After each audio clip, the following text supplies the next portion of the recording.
Okay, I'm going to stop sharing. Thanks to everybody who answered the poll. People are still coming in, but I'm going to hand over to Benita and Anton.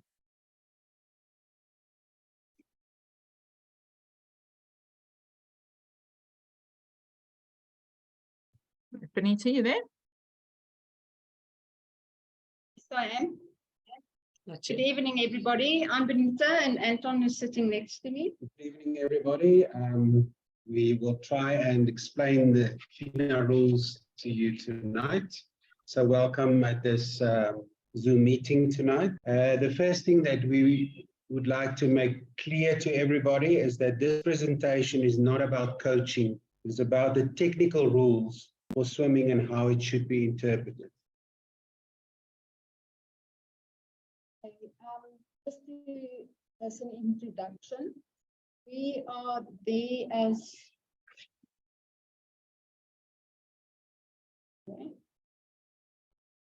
but now can I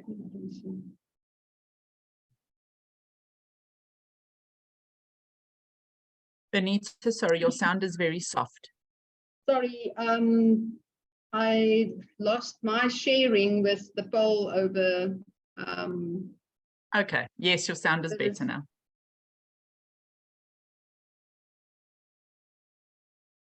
Sorry, we lost our share.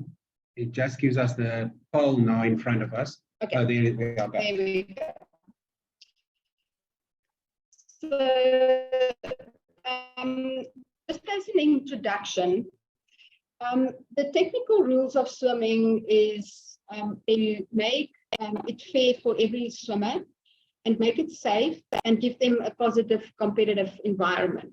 Just like any other sport, our sport has also got rules that we need to oblige to. So I think that it is really important that we understand those rules because it's important that, to do that for each stroke and obviously to make the swimmers competitive in the pool. Tonight we will talk about the 4 strokes and then also include the medley.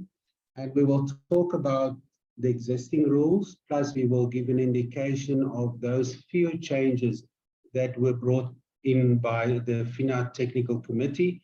There were very few changes, but it might be necessary to just recap on each of the styles as we go along.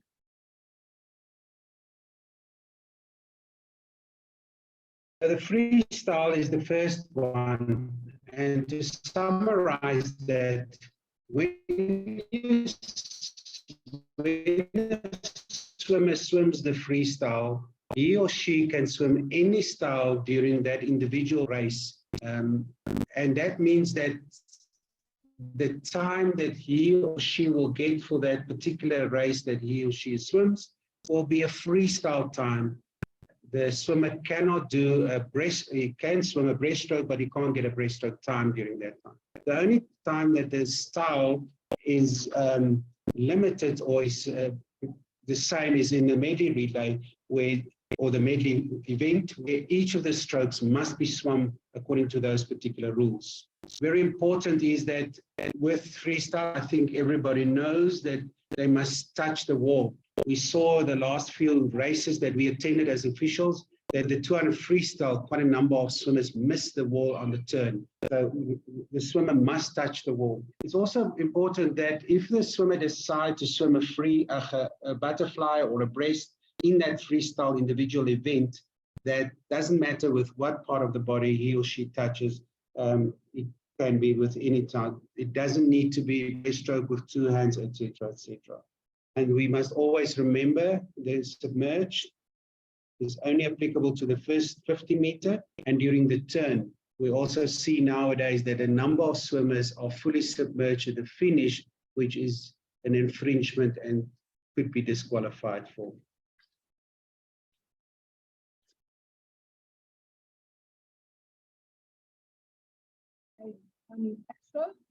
If we look at the backstroke, the start, I've got some slides that I will show to you what the backstroke letters, how they are positioned and how they are allowed to move them up and down. But in the backstroke, it is what it says. You need to stay on your back throughout the race, and you are only allowed to be completely or fully submerged during the first 15 and during the turn. And then the big rule, I think, was that the proposal was made that the rules should be altered to that a swimmer may now be fully submerged at the finish of the race.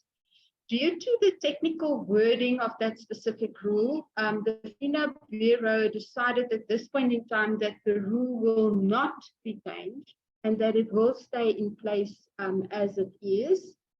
What they did specify was that, and clearly stated now, that at least one toe of each foot must be in contact with the touchpad or with the face of the wall at the start of the race. So it's not all 10 toes,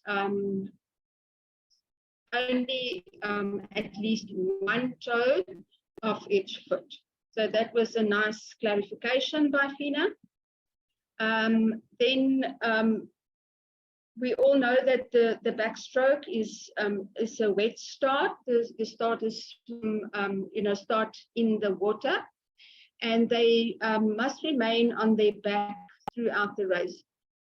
So what it then implies is that if a swimmer would stop during the course of a backstroke race and not stay on the back, then it is not allowed. There will be a disqualification for that. I've touched on the fully submerged part, and then something that they just took out was that the swimmer needs to stay in his or her respective lanes. That is in any case one of the general rules, that the swimmer must stay in his or her own lane through the race, and that is why they just decided to take it out in this wording. Then the start, the ledge,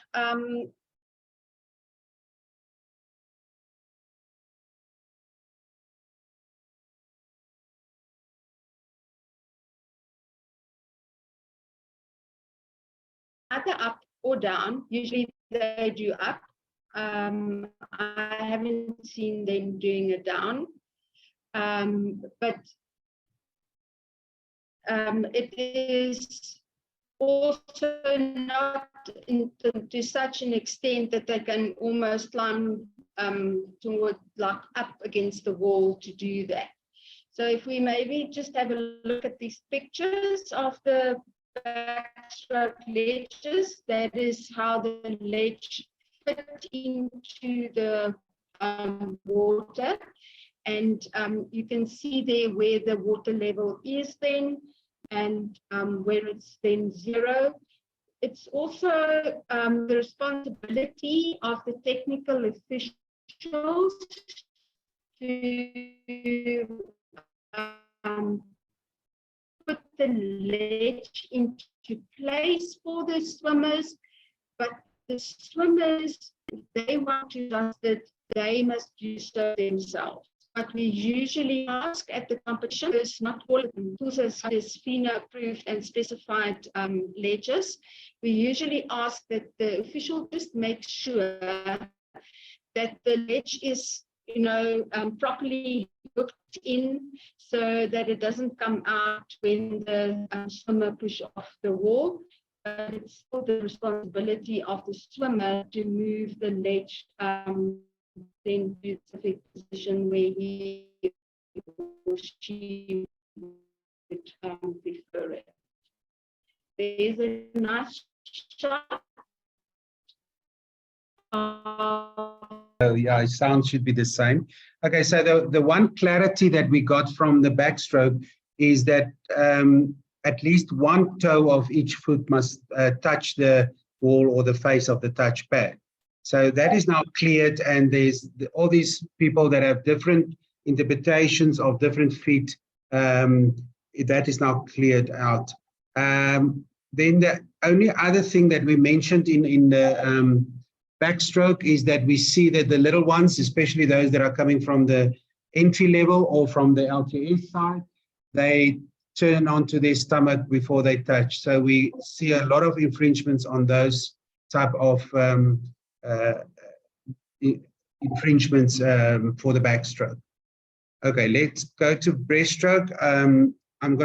Let's try Benita quickly once more. Okay, with the breaststroke, it's a very technical stroke. We have some arms, rules for arms, we have rules for the body, and we have rules for the legs.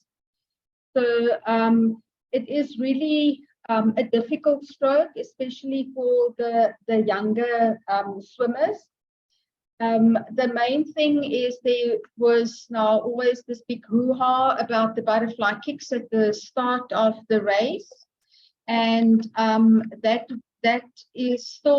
remained the same, that you are only allowed one butterfly kick at the start.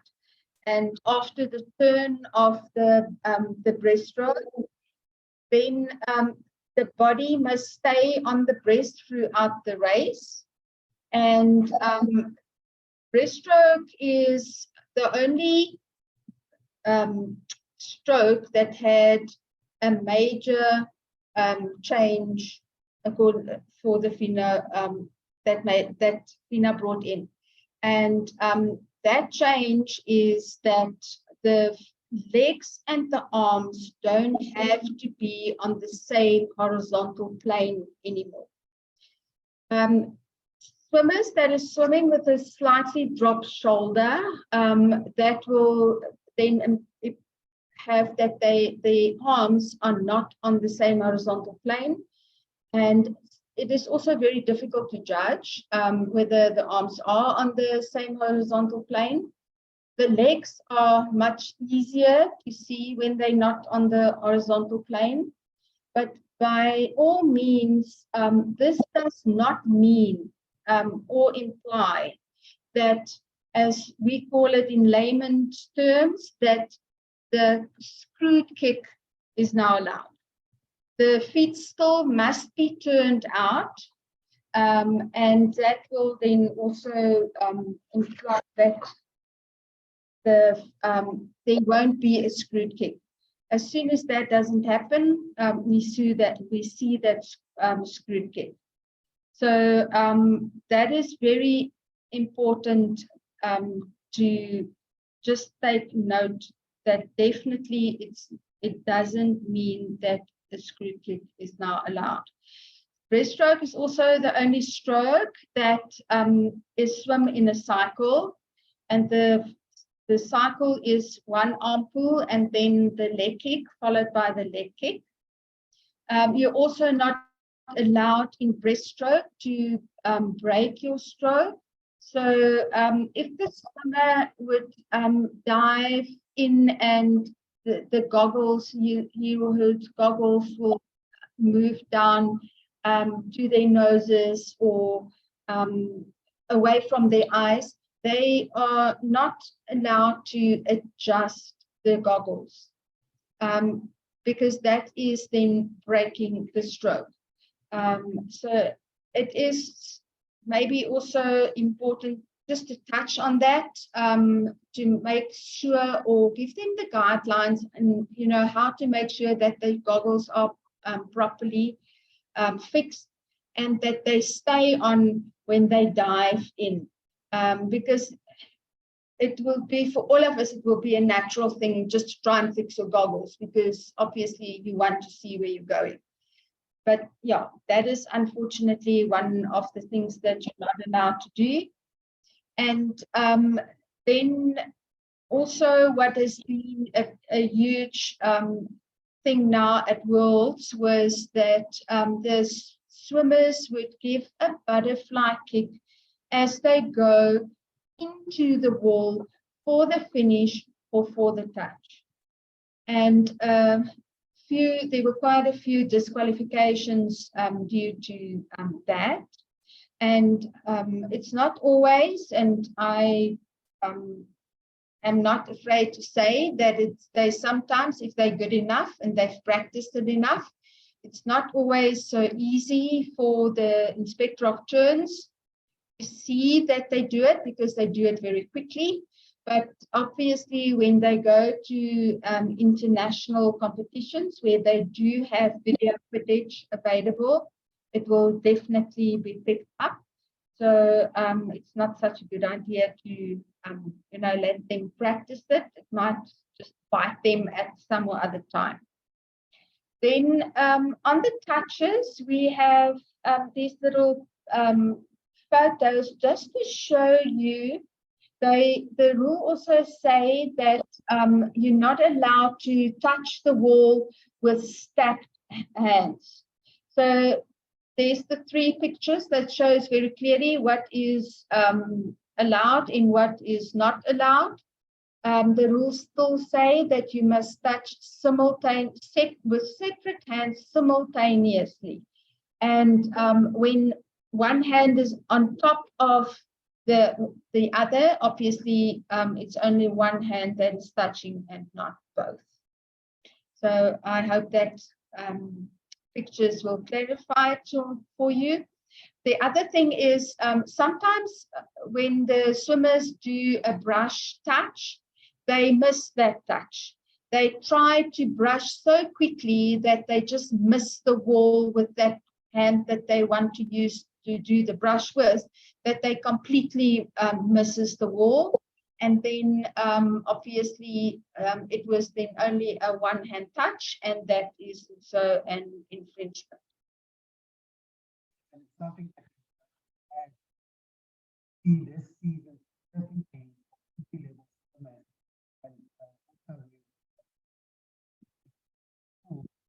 there are a number of these youngsters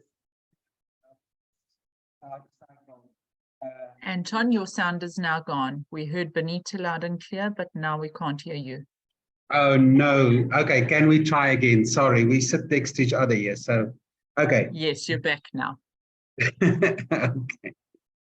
Okay, what I was saying is that we see this season with entry-level swimmers, as well as those that are just coming out of the LTS cycle, and also where we worked at school galas, that a number of these swimmers are doing multiple butterfly kicks at the start. And we do not know where this is coming from. And it is just amazing that this is now happening specifically this season. We didn't pick that up so much in previous seasons, but we see that multiple fly kick in that breaststroke for those entry levels. So when we come to butterfly, now butterfly is now one of those things where we were, if I may be honest, as judges and as officials, sometimes very lenient when the arms didn't come over the water. But in the last year, with the competition rules that came out from Swim South Africa, we now see that on level 0, a swimmer can compete in the 25 and the 50-meter fly. So it's not only the shorter distance, and that is for the age group 8 and under. At level 1, they are already expected to swim 100 fly. So we have to make sure that the rules that we apply to butterfly are correct. Otherwise, it will be an infringement, and we will not be able to, we need to write disqualifications. So the body must always be on the breast.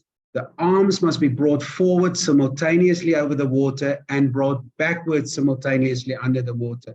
We sometimes see that if they swim the longer distances, that they can get it right. The youngsters are talking 8 and under, the 7, those years, they get it right to get the arms over the water, simultaneously over the water. But when they turn back for the last 50, when they do 100, we can see they get tired. So it is now more emphasis on this fly from a younger age. So that what it needs to happen is that simultaneously over the water and brought backwards simultaneously under the water. The leg movements must be simultaneous. It can't be alternating. And once again, the swimmer must touch with both hands, separated and simultaneously. Also, we get lots of individuals who disagree with us sometimes. Remember, you are allowed to be completely submerged for the first 50 meter and during the turn. But then the rule says, and let me show you the rule, because otherwise you think I'm lying. The rule said in 8.5, the last line says, the swimmer must remain on the surface until the next turn or finish. That means that the swimmer can also not be submerged during the finish of the fly hit. So the fly, there was quite a lot of technical challenges with the butterfly, especially the arms, but we need to work on that if we can ask that from our coaches and our instructors. The same pictures that we had for breaststroke will apply, so I'm not going to go into that part.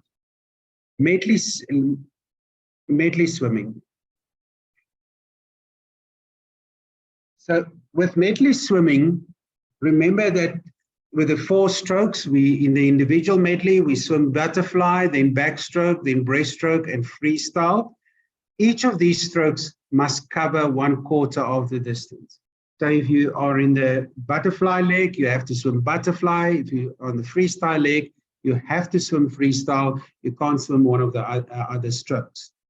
And then there was that new part that came in. When you leave the wall on the back during the freestyle portion, it is permissible, but no kicking action. You cannot kick in that first part until when the swimmer has returned to vertical to the breast.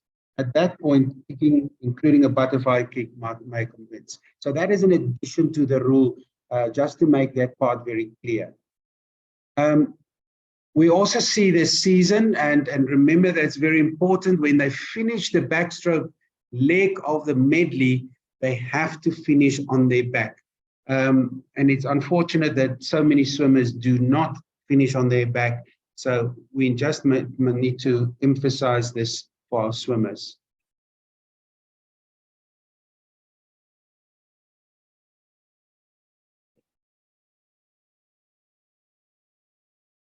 Okay, I hope you can hear me. I'm now back on. Yes, we got you loud and clear.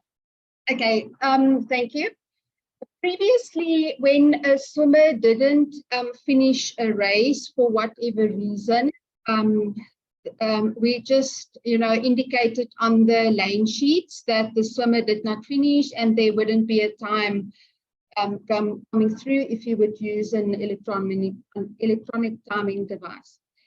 That is one of the other rules that Fina has now changed. A disqualification slip now needs to be filled out, and it must be stated on that slip that the swimmer did not finish the race.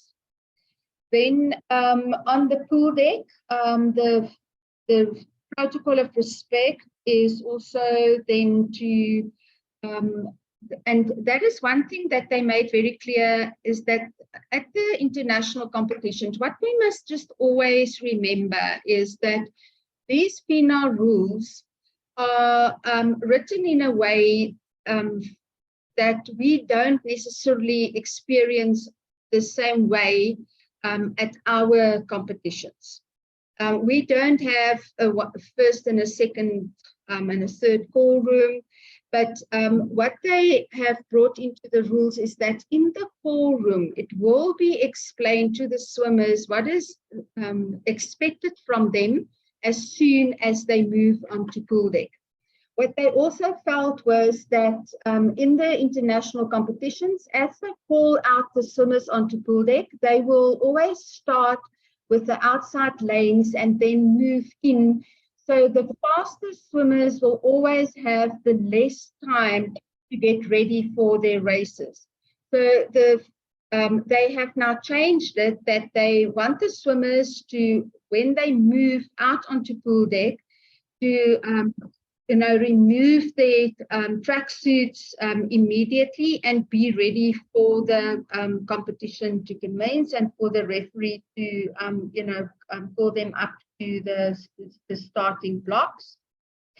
And then this one is, I think there might still be some debates coming up on this one. Swimmers are now permitted to use or wear a device that transmit data, and the sole purpose is only to collect this data.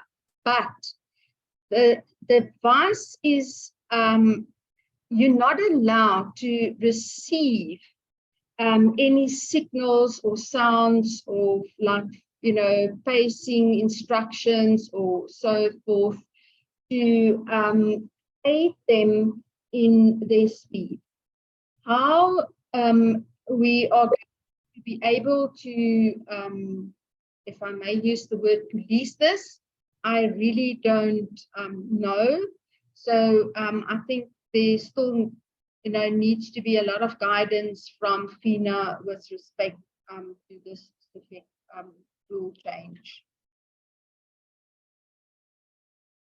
I think there's one more that was added to the rules specifically under the race, and that is the one, and I haven't seen that for quite a while. It says now that relay exchanges must commence from the starting platform. Running starts from the pool deck is not permitted. We have seen it in South Africa where this was tried by some of our swimmers. We haven't seen that for many years now, but now it is a formal rule, and it is now SW 10.12. So that is one of the rules that came in for swimming. So to summarize, there were very few changes to the technical rules, specifically almost none to the coaches' side, but to the technical officials, there were the few rules that were changed. There were the one in the backstroke that has got the one toe, which made it clear, so it's semantic that came in there. Then they removed the wording that says that that you must always stay in your lane. They took that part out, that when you do the turn in the backstroke, that you have to remain in your lane. Then in the breaststroke, they removed the not on another similar plane. And then there were certain rules that came in under the race itself. The one that is now a DNF is now a disqualification. They brought in this one from the relay exchange, and they brought in these technical support that can be given from the swimmer to somebody outside. And I'm sure that we need more clarification on those. So in summary, we saw very few rule changes to the strokes. So most of those are semantic. We do apologize for the sound problems that we had, but hopefully we could make a contribution to the knowledge of the technical rules tonight. Cheryl, that concludes our presentation of the many challenges.